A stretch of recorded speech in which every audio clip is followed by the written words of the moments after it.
Hello and welcome to the Keto Man's Club podcast.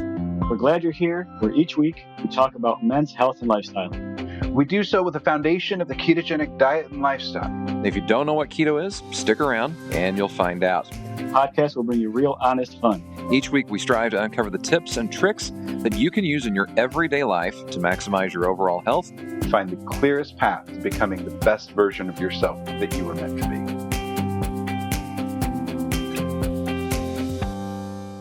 Hello and welcome to another week's episode of the Keto Man's Club podcast. My name is Chris. I am one of your hosts, and as always, today I'm joined by Jim and Alberto. And as always, I'm joined by Jim and Alberto. How's it going, Jim? I hope you don't edit out what just happened. Well, now I can't because it won't flow. But no, I'm sorry. I was going to say, who's Alberto? Well, it's not like I spent all day for 10 hours on the phone today, but you know. Hey, you've only got so much voice for a day. It makes sense. There you go. My tongue gets tired just like I do after Kung Fu. Anyway, what's new, Jim?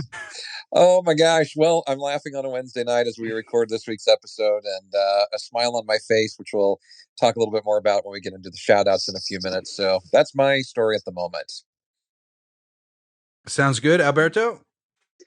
Just about a week and a half into my latest carnivore stint/experiment. Been having some weird stomach issues and nothing too crazy, but enough to get my attention. So decided to go ultimate elimination style and then just stick with carnivore and pretty much water. I haven't even drank coffee lately, but I do have a little no-dose pills, so that kind of helps. Mm-hmm. Yeah. I find that those give me heartburn. Like they give me a little bit of a higher acid thing. It's weird. Anyway, well, that will be interesting to see how quickly that clears up and all of that. We know you thrive on it already, so that's not going to be I already issue. feel better than I did a couple of weeks ago, and it's interesting because I think, like, obviously I got no way to prove this, but I've said it in the past where I was fairly certain that a sugar and grain sensitivity, along with my choice of an extremely toxic career of painting cars, is what I always believed set me off with my ulcerative colitis. And ironically, when I started having these like digestion issues, I was stuck painting cars for 2 weeks in a row, which never happens. And at that time, I still ate 100% keto, but I wasn't nearly as strict, and I was eating out a lot because I was out of town and kind of overeating out a lot. So it's kind of interesting that it all started about a week after I was painting for a week and not eating as clean as I should have been for a week. So it kind of anecdotally proved my theory. Mm-hmm. But again, it's just, me and my N=1. There's no way to prove any of it, but it makes for an interesting story. That's for sure. Yeah, absolutely. So let's dive into our shout outs. I'm curious. Jim, how about you start us out? Well, we've actually talked about it a little bit offline. So I have one shout out for two people. We are coming up on our 1 year anniversary of the Keto Man's Club podcast, and we've had all these different guests over the last several months. And as part of our Facebook groups, one of the questions that we ask for potential members is how they heard about the group, or how they heard about the Keto Man's Club. And so, first gentleman, one of many that we added this week, Thomas, wrote, from your how did you hear? From your podcast. I was listening to other podcasts and narrowed my search to a man's group and came across yours. I'm in the middle of episode 6 and am truly enjoying the content. So that was one of the questions being answered. The second one is from Jonathan, how did you hear about the Keto Man's Club? Your awesome podcast. Big fan. It's inspired me to add walking around 20 miles per week, combined with IF. So, intermittent fasting. I couldn't think of the I for a second. Intermittent fasting. I've lost 6 inches in my waist and down 39 pounds.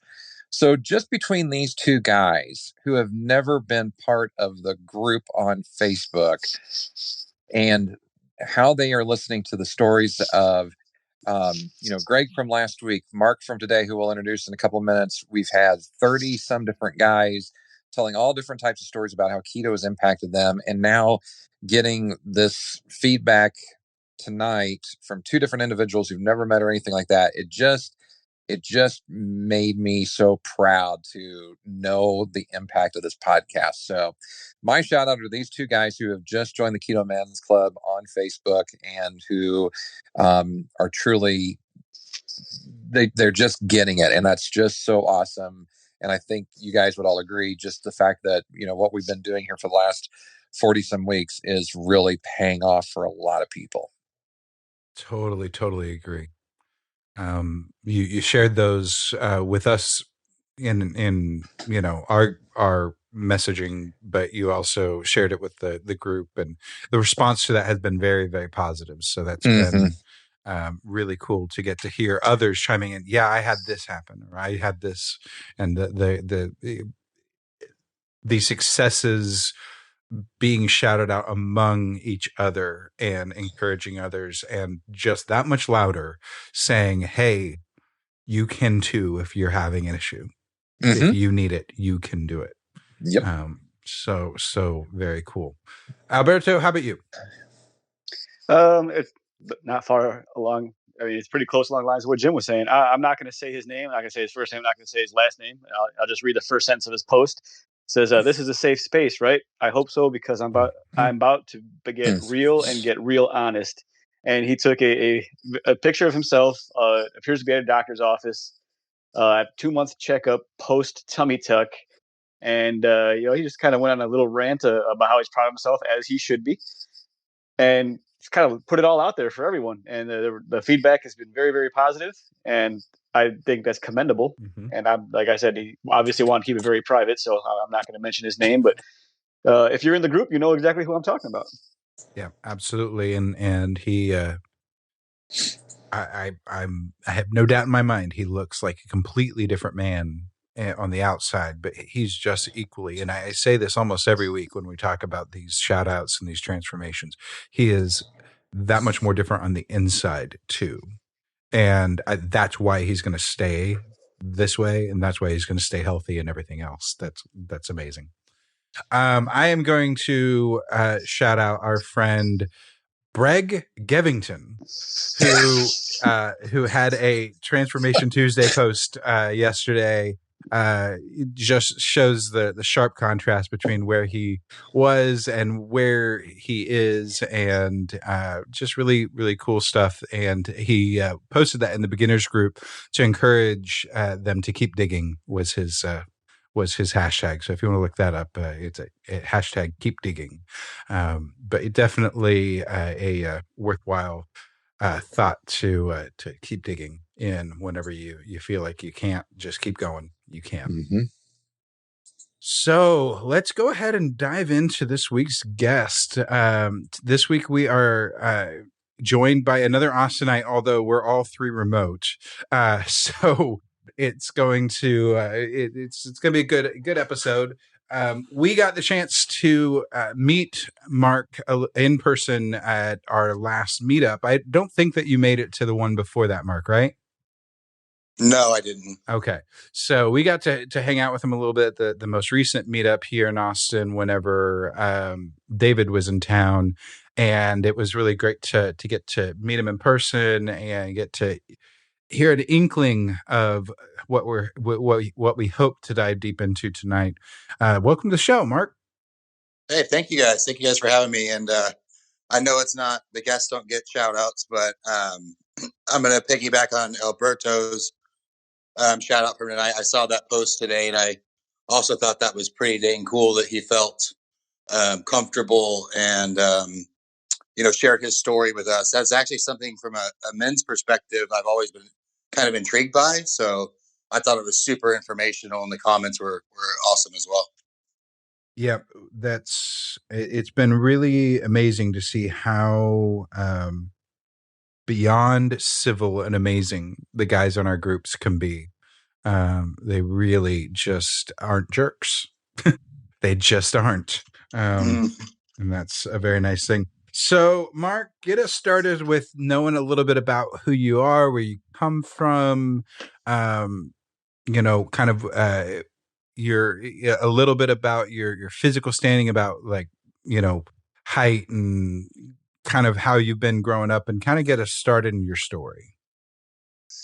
Yeah, definitely. I won't try to tell a long life story, but I'm about to be 38. And for most of my life, I weighed about 140 to 150 pounds, super healthy, never really got sick, never really had to go to the doctor. Pretty much lived that way, you know, doing things I shouldn't be doing for too long. And then my 30s hit, and that changed everything. I've bounced around the country. I grew up in California, spent a little bit of time in Oklahoma, near Oklahoma City, then moved down to back to California and back out to Texas. I spent a couple of years in Chicago, and now I'm back out here in Austin, where I love it. And that's just kind of a rundown on me. Very cool. So, so you say in your 30s, things kind of went downhill. Expand on that a bit. Give us a little bit of an idea of kind of what condition you ended up getting into. Yeah, so it was kind of a slow progression. I kind of noticed that my jeans got a little tighter, went up a size every couple of years. Then I started noticing other things. I did have to start going to the doctor more often. I also started developing heartburn that was just unbelievable. Zantac Tums every day. Started getting, into my mid 30s. I've always been a confident, outgoing person. But I started developing some anxiety and stress, and just seemed overwhelming, and even some panic attacks that I actually got prescribed medications for. So I really started developing this.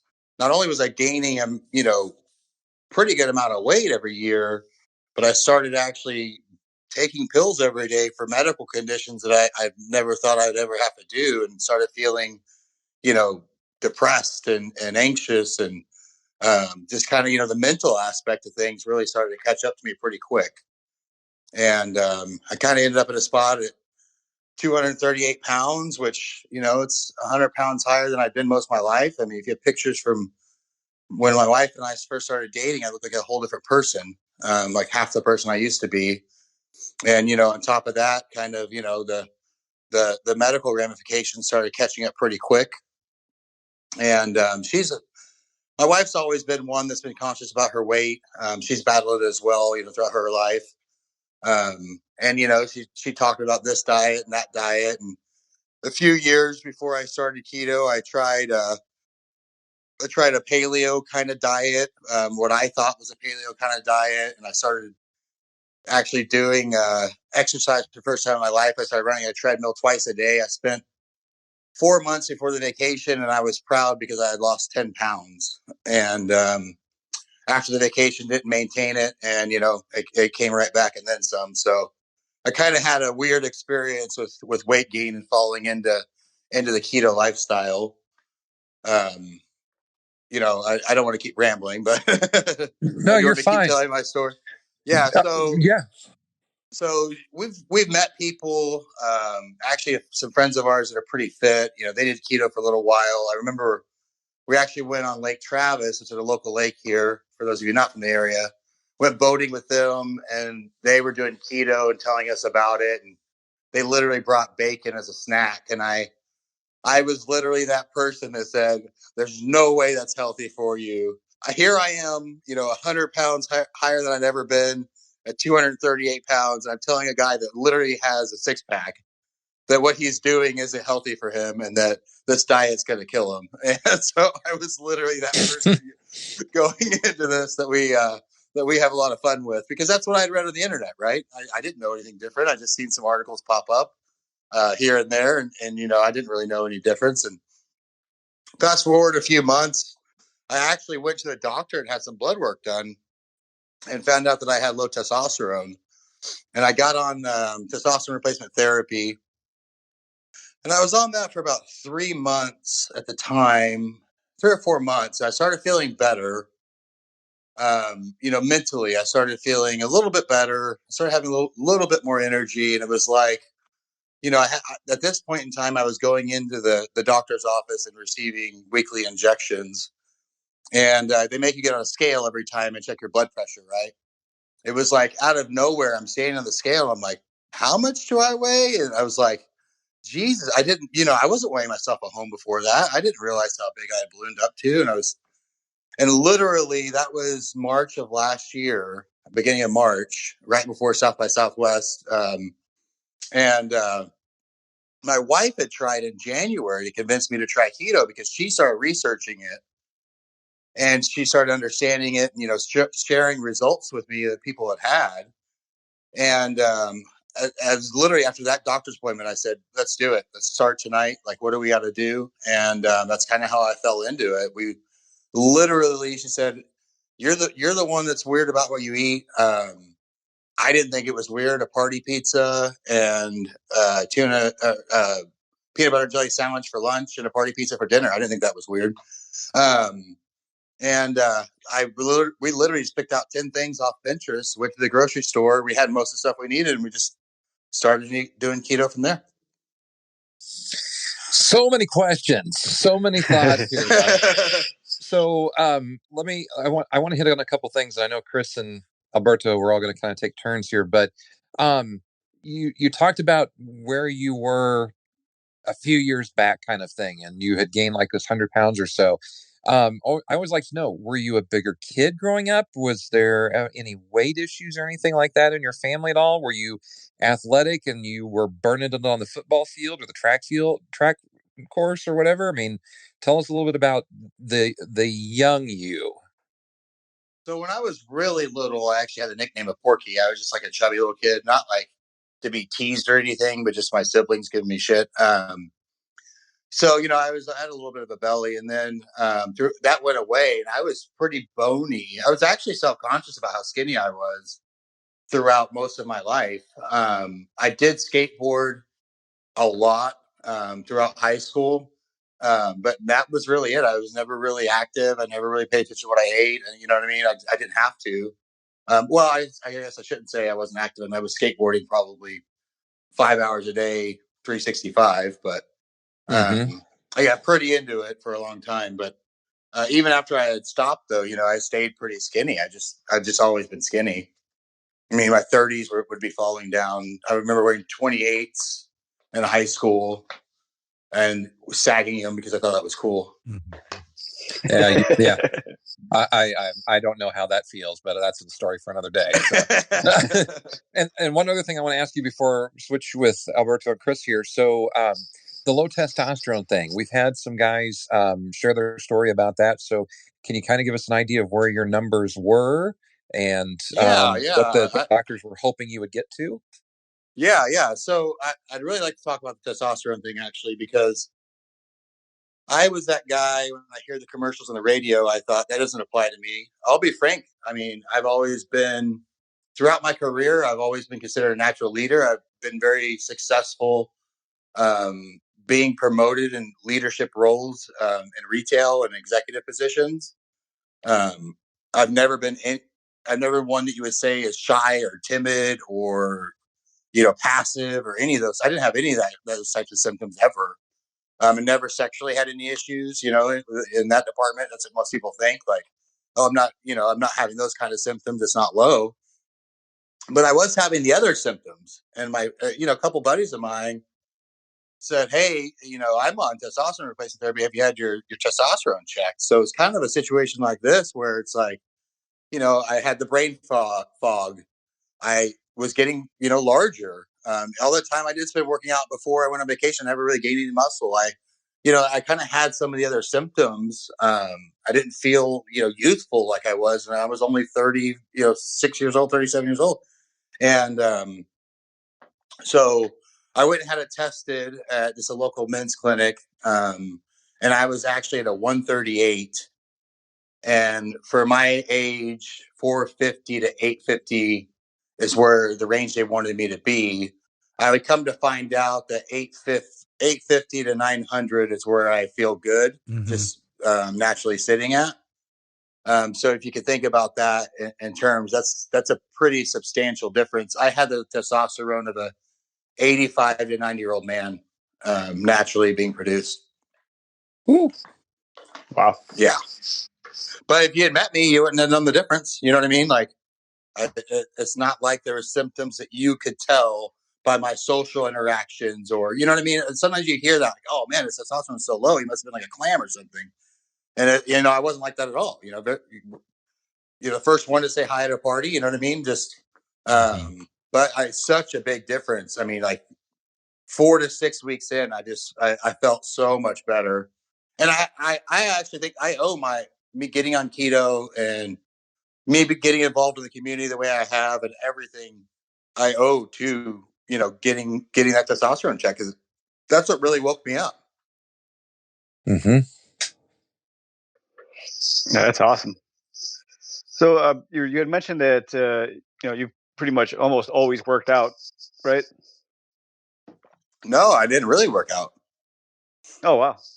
So let's start there. When did you start working out, and was it when you started keto or after you started keto, and what has keto done for your exercise routine? So my progression, though, after starting keto was probably somewhat common for people. I started it, was just trying to stay away from bread and stuff like that, but mostly taco salads, burger no bun, chicken and a vegetable, kind of routine. And within 2 weeks, I got the keto flu, and it hit me hard. I was literally laid up in bed, with a man flu for 3 days. So for 3 days, I literally did nothing but read about and join as many Facebook groups as I could to learn about this way of eating and what's going on, because I knew it was for me. I knew I could eat that way. And I know there's results out there. So I literally started reading and learning and watching every internet doctor you could think of, and that sort of thing. And then I hit 3 or 4 days after that, man, I just had this burst of energy and mental clarity. And I realized that really quickly I didn't have to take heartburn medication anymore. I wasn't taking anything for anxiety. I wasn't taking anything. I wasn't waking up with panic attacks in the middle of the night. It was like 2 weeks after that keto flu ended. It was just like something just flipped. And we still had a treadmill here at the house. And I started getting back on the treadmill and running on it, literally dusted it off because I was pacing around the house. I had all this energy. I was cleaning this, doing that. And my wife would come home and, she works a long job on her feet. And she's like, you have so much energy. You need to do something. And I always wanted to lift weights, but I was always intimidated by it. And she knew this. I've talked about it for years that, one day I would, learn to lift weights and get athletic. And she actually bought me a dumbbell set off Amazon for Christmas because, we were going to be New Year, New Me. And here it is, mid-March. I hadn't used them ever. And with the energy, I literally just popped on a YouTube video of dumbbell routines, and I started working out in the back room of our house with some adjustable dumbbells off of Amazon. And I outgrew that pretty quick. And we'd already paid for a gym membership as part of our neighborhood thing here. There's a level that includes the gym membership at the World of Tennis. And so I'd been paying for it forever. I just never went. And I went with my same buddy, Greg, who I told with the 6-pack abs, who I told him the bacon was going to kill him when he was doing keto. I went to his gym and a couple times, 2 Saturdays. And I said, hey, here's the YouTube video workouts I've been doing. Here's an app I found, a workout app. It's called Fitbod. Show me how to put this all together. And he just helped me this 2 workout sessions. And I came back home, and that Monday, I went to the gym I'd never stepped foot in. And I, plugged in my workout, my app based on some splits I found online. And I just started, working with the dumbbells and stuff I knew how to do safely. And it just grew from there. I would say for me, what keto had done was it got me in the mental mindset of wanting to better myself, I had the energy, I had the mental focus to start exercising and being healthier and getting better. And I guess kind of the confidence too. I already started losing some weight at this point. I started losing some inches around the belly, and I started feeling comfortable in my own skin again a little bit. Wasn't where I wanted to be, and it grew from there. I mean, I quickly started lifting 5 days a week, and then a sixth day of just cardio, and I just got hooked to it, and I don't know how I could have probably had the same recomp without the keto part of it, because I quickly found the high protein, moderate fat, low carb keto that I think the majority of our group follows. And that's nothing better for recomp and gaining muscle than those kind of macros. Yeah, that's true, and I can tell you from my personal experience that prior to keto, I probably worked out more than I did after keto with less desirable results. So, so you're right on point there. They definitely go well together. The energy boost goes well together, and I'm sure you notice, like, when you're in the gym and things are going, you get warmed up and you get that laser focus and that intensity, and it's like you're on a whole nother level. And it's as Ralph said, another one. It's like playing life with a cheat code. It's amazing. Yeah, and I also, I know some people have talked about it in the podcast before. I also found keto gains pretty early. I think that their pre-workout that you make with coffee and some whey protein and some pink salt. I mean, that was pink salt in my pre-workout was a game changer. You guys all talked about it. They had talked about it, and I thought, man, I'm gonna try this one day. And just you get in there, start getting a good workout going with a good pre-workout, and that you start hitting that pump, man. And it's like the pump is just, it's addictive. And for me, I was just talking to a friend about this last night. Actually, the gym is me time. You put your headphones in with whatever music you're blasting. I'm usually listening to some hardcore rap music while the 85-year-old man says, how good I look. He has no idea what I'm listening to. And that's my time.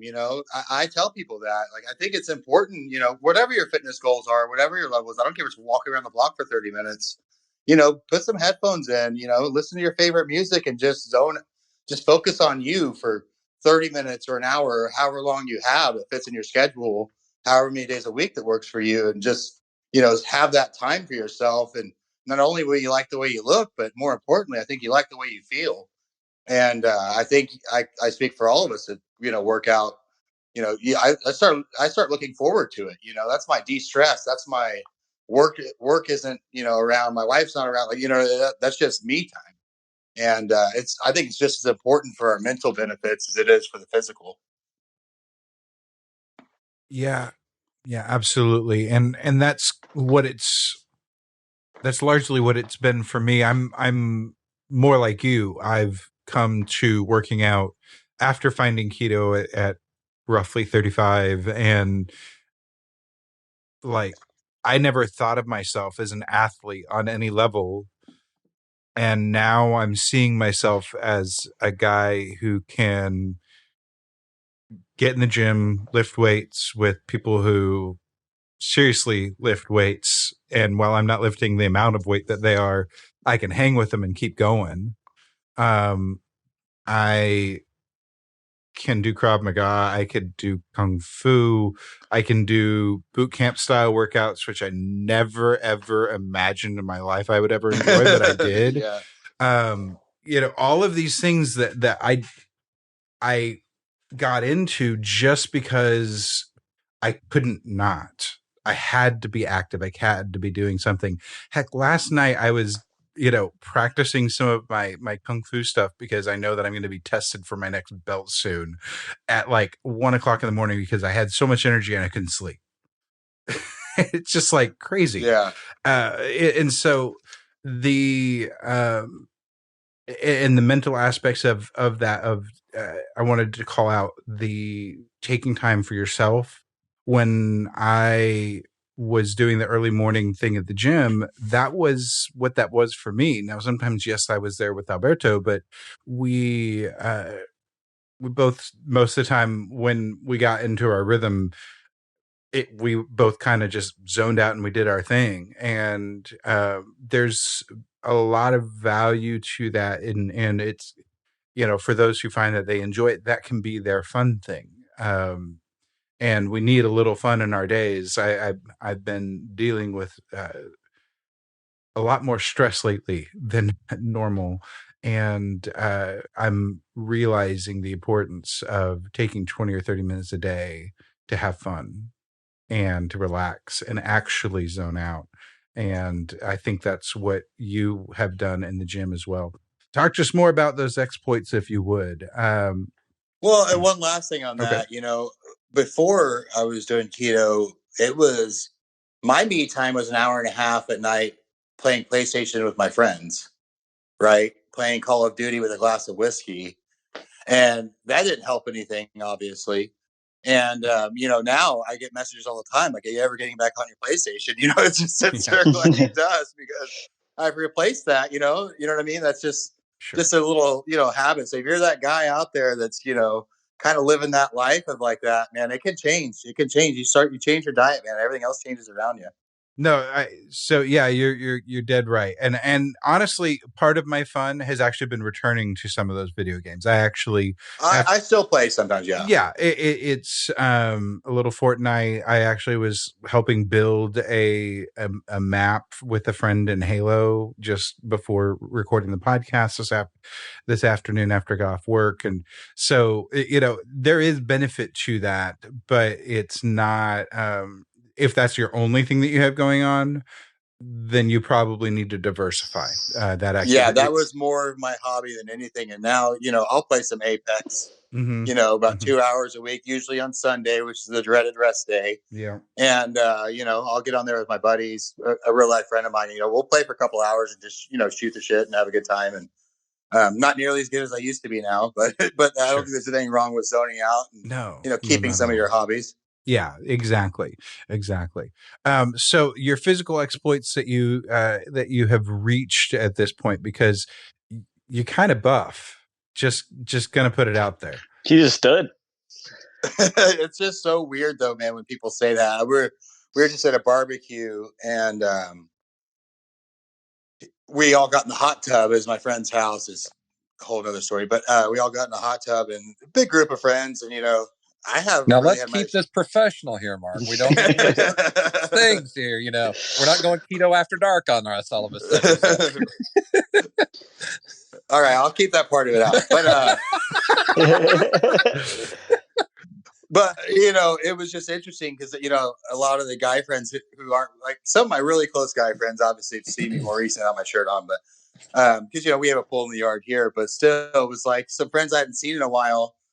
I take off my shirt and they're like, what happened to you? And like, the wives are telling my wife, like, Mark looks like a model now. And like all these muscles that I still don't, I'm sure you guys have had the same experience when your body starts changing and you recomp. Like it takes you a while to really see it. Some days that you see it more than others.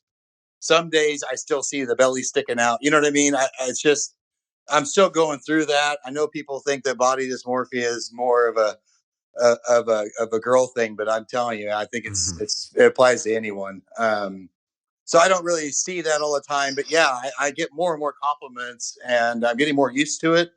Especially at the gym now.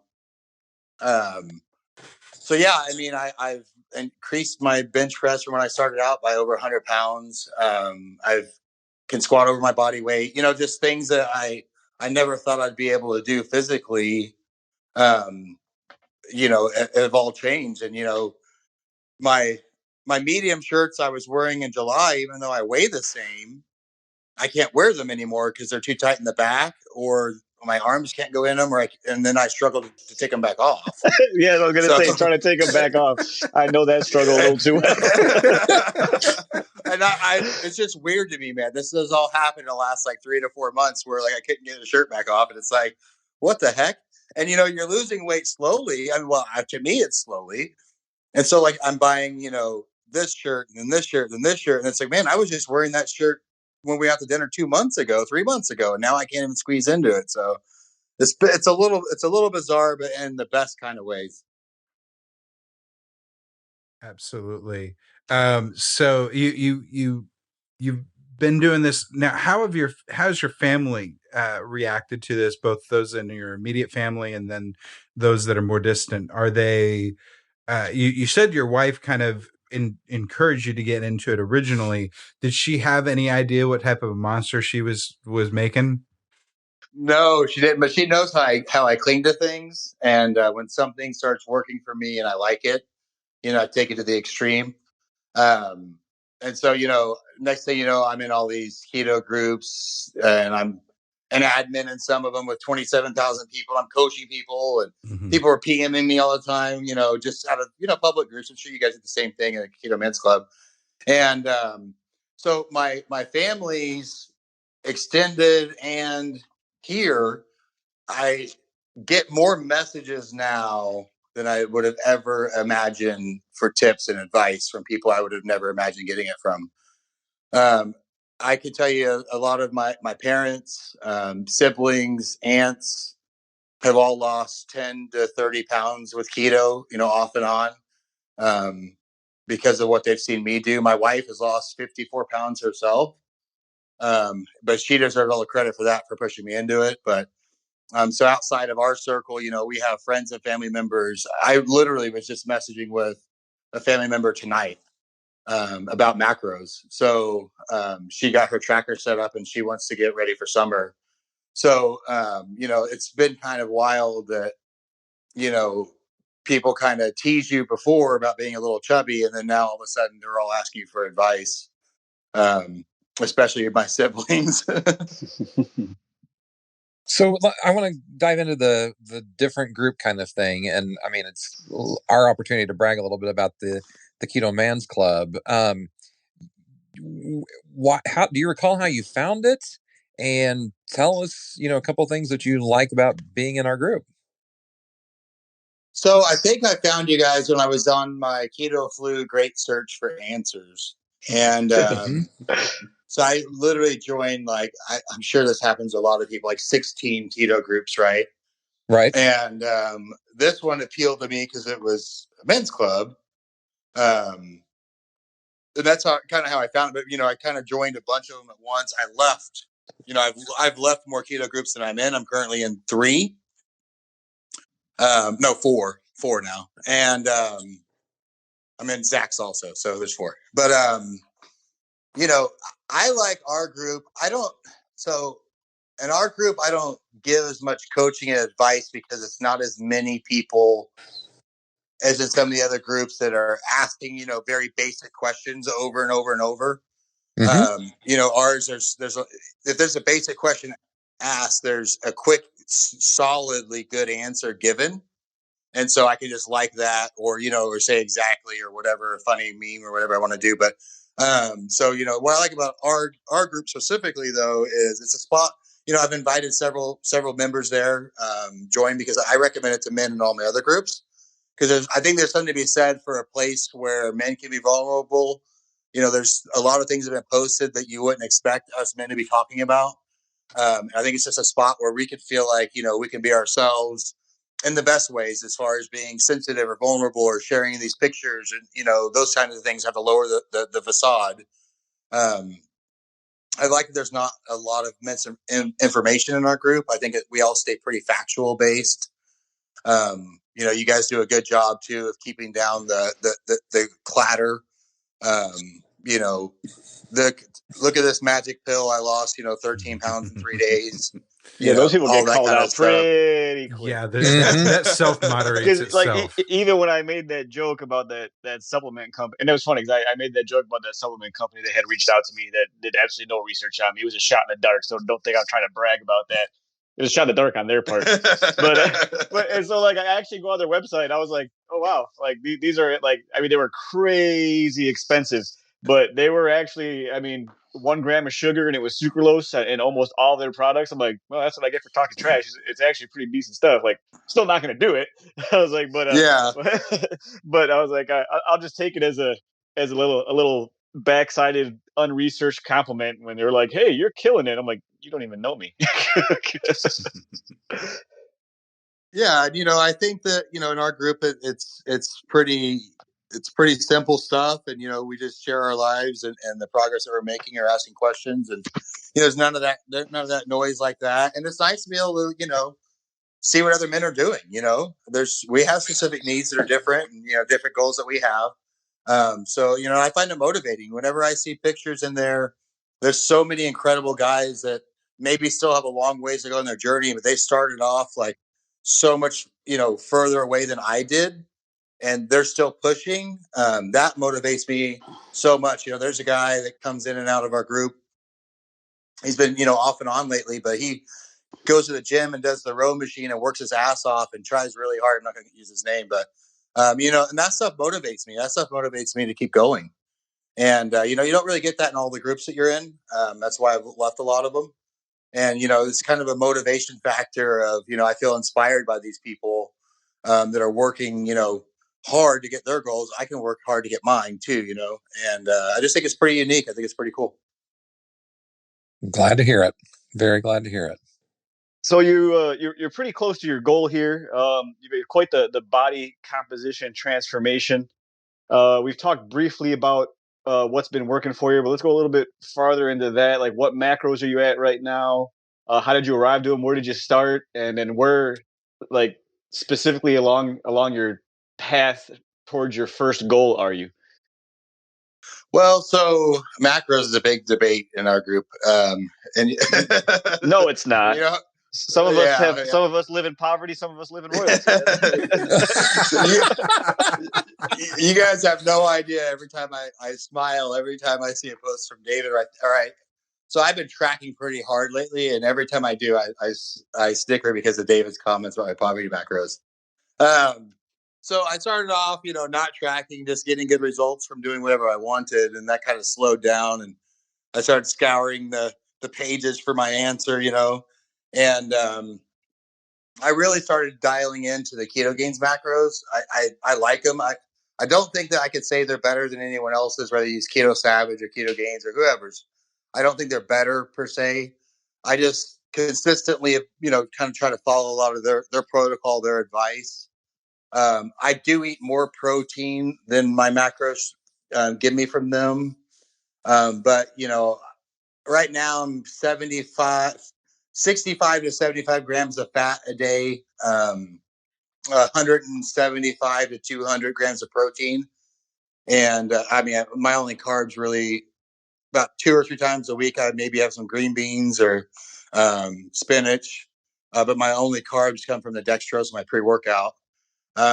So that's pretty much my macros. I pretty much have just 2 or 3 sets of meals that I eat constantly. So it's pretty easy to stay on them. I started getting to that point about 3 or 4 months ago, is when I really started dialing back. And I started off slowly with half the amount of cheese in my eggs after I go to the gym, or, less mayo or mustard instead of mayo, stuff like that. Just to dial the fats back. And I've noticed that when I do that and everything else stays the same, I'm getting more lean. I'm pretty close to my first goal, which is, having super defined abs. My plan is to get super defined abs by my 1 year, which I'm only 2 weeks away. So it's going to be hard. Probably 4 to 5 weeks away.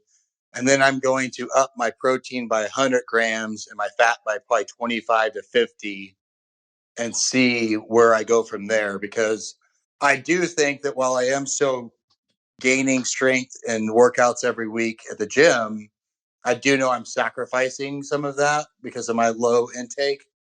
I'm just being honest. I know I am. So, I just kind of want to play around with it. I think it's going to be fun. And, I've kind of had this mindset that I'm worried that belly's going to come back. So I guess I've just sold myself on the idea that if my abs are super defined, then I can see if a little bit of fat starts coming and I can change them.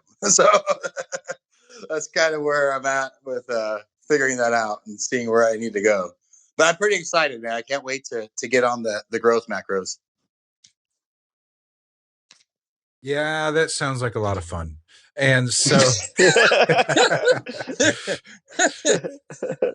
how do you Well, really feel, Chris? Exactly.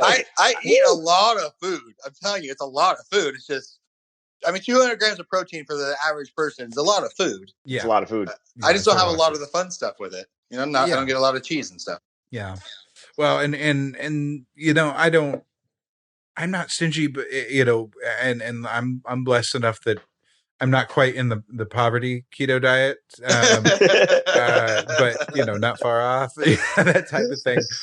We're gonna have to explain to them what that means, by the way. I think so. Yeah. You can start with poverty if you'd like. So yeah, poverty is basically, well, what maybe I'm missing part of the conversation even. The poverty is the lower caloric intake. Yeah. Okay. Deeper cut, lower fats. Like pretty much when I posted my macros, he had made a comment that my fat level was 4 days of his eating, and then I had thrown the hashtag into royalty macros. So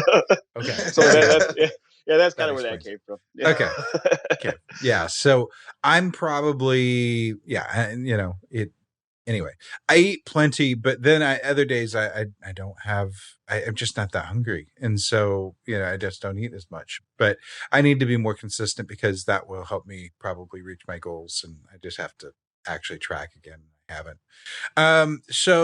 Well, and I should add that, so the macros I stated, I'm eating that in 2 meals and then a pre-workout. So I do fast every day. I do IF, right? And I do think that helps, not just keep the calories down, but we all know the benefits of fasting. So, I switched to black coffee, put a little bit of salt in it, and then I'll pretty much drink 2 cups of that before, I'm blessed where I go to the gym at lunchtime.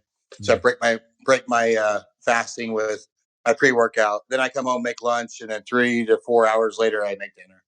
So, those are actually only, the macros are really 2 meals. Wait a minute. Let me back up a second to make sure I got the timeline right here. You go to the gym at lunch and then you go home for lunch? Yeah. So I work in tech. How long of a lunch hour do you have, man? I need this kind of job. I work from home. I work from home, so it's endless. Okay. All right. So my meetings are always I schedule them in the morning. So this is hopefully no one that knows me that I work with hears this, but I pretty much schedule my meetings around my gym time. And I'm lucky I could do that. So I either have them in the morning or in the evening so I can go to the gym. I know it's going to change. And I'm going to end up like Berto and dragging myself to the gym at 4:30 in the morning and not getting any gains because it's too early. Oh, yes. It's too early in the morning. Only jogging. Only jogging early in the morning. Yeah. So I know it'll change one day, but yeah, I'm pretty fortunate right now. Just wanting to know how that 2.5 hour lunch hour came into your contract of sorts. So just checking. Yeah. What's your favorite keto food? And you can't say steak. It really is. I don't eat a lot of steak. So actually, no. My favorite keto food is the one food I could not give up and switch out for an alternative: eggs. Eggs by far. So my lunches each during the weekday, 3 times a week I have eggs, 2 times a week I have tuna. And I'm much happier and looking forward to my eggs more than my tuna. I like the tuna. I make a tuna salad with it, but I have my eggs. I can just eat scrambled eggs with Taco Bell sauce every day. That's awesome. Do you go into Taco Bell and just grab a handful and I'm just needed a restroom break or anything like that? I mean, HEB $1.47. I use 2 bottles a week. $1.47 each at HEB. That is hilarious. That's awesome. That is great. Well, and to circle back to that little joke, it was other group, a completely different group where some guy keeps, at this point, he's got to be just making fun of me because there's no way this guy's serious, but he will every time I post something, different group altogether. Let's get that straight. The very first question he asked me, he says, "What are your strength numbers?" And which is a completely irrelevant question to everything, has absolutely zero context. I refuse to answer him. I still haven't answered him. I mean, don't get me wrong. This guy is huge. He competes strongman. He is incredibly strong. I believe the answer he's looking for is not nearly as high as yours. But I had one time I'd mentioned, I work out first thing in the morning, fasted for the most part, maybe have a little bit of MCT oil. And he decided to go on this rant about how you can't make gains in the morning, and the only thing that's good in the morning is jogging. And then his whole line of defense was he lifted early in the morning once and hurt his back, so that's why you can't do it. so yeah, the people are out there. So that's where that early morning joke came from. Obviously, we all know that's not true, but it's been kind of a running joke. That's why if you see in the group, like you'll see something about strength numbers. It all came from a post in a different group about this guy tormenting me about my strength numbers in pounds, mind you, strength numbers in pounds. Yep, it's never a dull moment. That's for sure. Oh no, there is the other side of the internet. Yep, absolutely. So tell us a little bit about your favorite resource that you found. If you were to dial into one, maybe two resources from early on, if someone is where you were nearly a year ago and just getting started, which resources did you find the most beneficial and helpful for you? That is a super hard question to answer because the information you get. So I feel like there's not one answer to that question, and I'll explain why.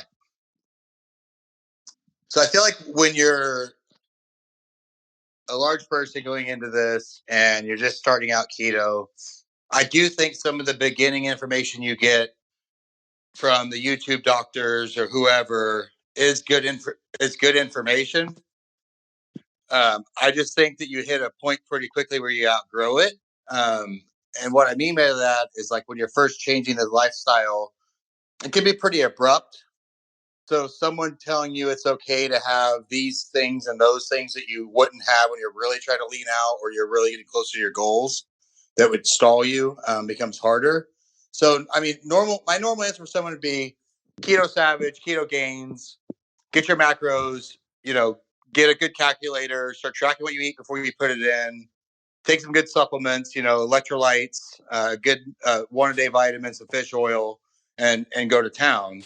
But I think that those macros can be a little hard for someone that's first starting out with a lot to lose. So I don't know. I think I would say, they're both trusted sources. So I would say to start reading there. But I think that their strictness in a way can be kind of hard for some people to stick to early on. So I don't really know how to describe that. I don't know that anyone's really got the total package of like putting it all together for someone from day one and being successful at it with really solid scientific backed information. I don't know that resource is really out there. And I know that's a horrible answer. We can redo it if you want. No, there are no redos. I can cut out some things, but no redos. You know what I mean, though? I don't know how to answer that question because, the average person that's, you can't go to a group and say, I'm ready to start keto today. What do I do? And get solid information. You're just going to get a bunch of gibberish from people. Sure. Yeah, I have a feeling that for some people, they just need to start eating keto and not worry about macros at all. I know that was me at first, and then I figured out macros after a month or so. But I agree. Just focusing on the food list from Keto Evangelist is really good. There's a visual food guide on dietdoctor.com that's really good. That gives you kind of where fresh vegetables and fruits sit on the carb scale. That was very, very beneficial to my wife and I as we were getting started trying to figure out what in the world I can still eat other than meat in her terms. So, there's all of that. There are some great resources, but it's really easy to find. I just think back to what I did. And I when I first started, we literally just went on Pinterest and picked out like 10 meals that we thought we would be able to eat, you know what I mean, that we would like. Yeah. And that's how we started. We didn't really start with a program or one person or, one resource because I agree with you. I think when you're first starting out, you just need to find food that you like that fit in the keto realm of lowering your carbs, getting ketosis. And as you gain more experience and more knowledge, it's easier to get more refined and get more dialed in. I have had some success, though, in getting people going by having them just start entering everything into a tracker before they eat it and seeing where they can cut out carbs as a way to ease into it. I've done that with family members. And I have had some success getting them into a low carb lifestyle doing that. But even then, they're not eating, poverty macros or anything like that. They're just kind of staying where they're losing a good amount of weight. They're happy. And they're able to eat, some more fun things, making pizzas and lasagna, keto lasagnas and stuff like that. And they like it. They're losing weight. They're happy and, it works for them. But, so, there is some resources out there. Just I couldn't point to just one. There's so many. Sure. No, I think that's totally understandable. And you had asked earlier about my goals. So my first goal is the one I'm working on now. And then I've been a member of, I think several of our members are there, of ketogenic bodybuilding. And as I get closer to my time frame, I'm probably going to, use Rob from there. He's got a lot of good information also on his YouTube channel. It's laid out. It's laid out in a great way. It's easy to understand. It's not overcomplicated. I'm probably going to use him because I do want to go on stage at a local amateur bodybuilding competition for 40 and over. I don't expect to win. I don't expect to place. It's just a goal that I have that I'd love to go get on stage one day and just, have that looking back on and say, hey, I was in a bodybuilding competition when I'm 86 years old and wrinkly, and I can say that to people. Yeah, absolutely. Well, that's a good goal. I personally would be the one that could just never get up on stage and be quite that vulnerable. I don't think not in that way, at least. So and it's not something I really, am courageous enough to do. I'll say it that way. But you can say it's something you're not interested in. It's fine. Yeah. Yeah. But I think I used to think it was rather shallow to do those competitions until I met people like Robert Sykes and all the guys that were at the NACA competition, and seeing the amount of self-discipline and work that goes into it, and that dying to themselves so that they can meet this goal, on this such extreme level. And I'm just going, okay, I respect this. This is not shallow. This is absolutely just a personal challenge that, how far can I push myself? And it's totally worth it to do it for those that are inclined. So that's awesome. That's a great goal. I couldn't agree more. Before this journey, I would have said the exact same thing. I wouldn't have believed I'm the person that would say that I'd want to do that. And, speaking of the ketogenic bodybuilding community, some of the women on there too, and just, the amount of work that the men and women put into the competitions they do, and like you said, the dedication, the perseverance, it's like we always say, and I see it a lot in the group too, is in our, keto men's club, is the hardest exercise there is walking into the gym. Getting your butt in there is the hardest workout you're ever going to do.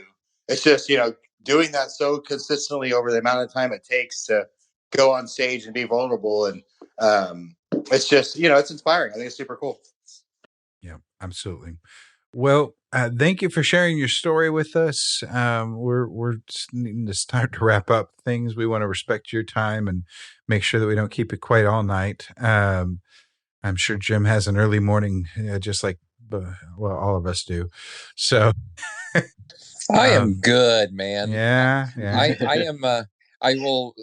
Slight segue. I am treating my office to waffles tomorrow morning. I'm bringing my waffle maker in. Nice. However, there will be egg waffles instead for some of us. So we're introducing them to is it called a chaffle? Is it a chaffle? I refuse to call it by name.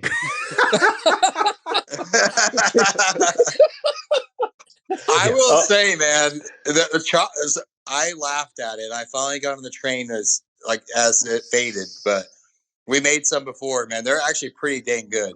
They are. Well, I mean, how could they not be? I mean, the ingredients alone. I mean, you can't go wrong. Yeah. Well, it's just like Tactical Kitchen's carnivore waffles.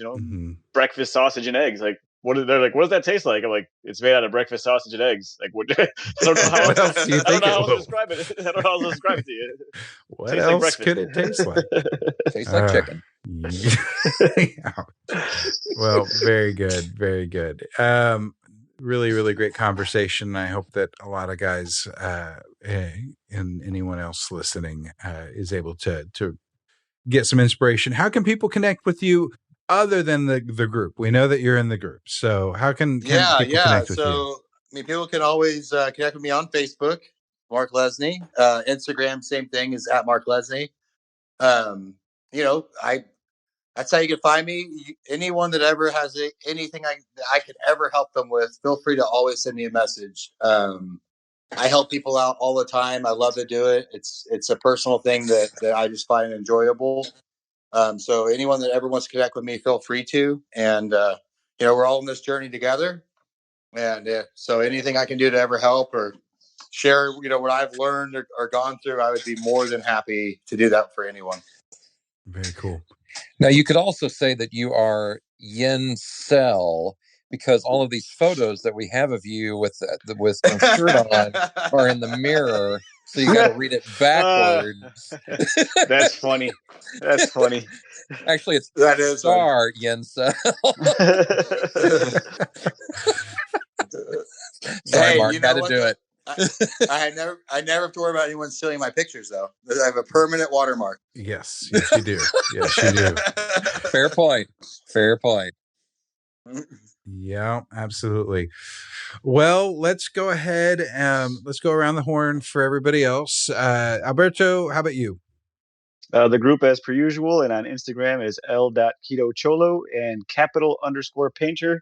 If you want to see what it's like living with my day-to-day job of painting cars and fun automotive facts. Yep.